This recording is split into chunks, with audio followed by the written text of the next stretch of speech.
Welcome, and thank you for clicking play on this critical video about the definition and legality of rolling stops. We are Express Legal Funding, and you are watching our expert custom content channel. Please hit like and subscribe now to unlock instant access to our other videos and to be among the first to know when we drop a new one for our viewers. Let's get started by defining what a rolling stop means in the first place. What is a rolling stop? The answer to that question is that a rolling stop, often called a California stop, describes the situation when a vehicle does not come to a complete halt at a stop sign or red traffic light before proceeding across the intersection. Instead, the vehicle slows to a crawl and continues to enter the intersection. The term rolling is used because the vehicle's wheels never fully stop moving.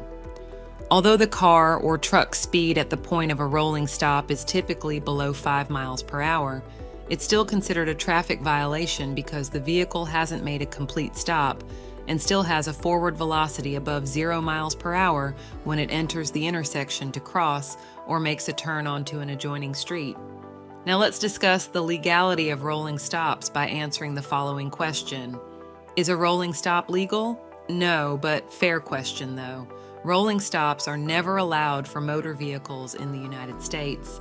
The traffic laws are clear that rolling stops are illegal for motor vehicles and constitute a moving violation. Oh yeah, wait, one last thing.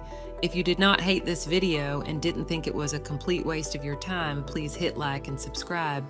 It's a seemingly small thing you can do to make a big difference for our video creation team. It's how you tell YouTube's algorithm that the content on our channel is better than decent and worth recommending to viewers like you. Thanks again and stay safe out there.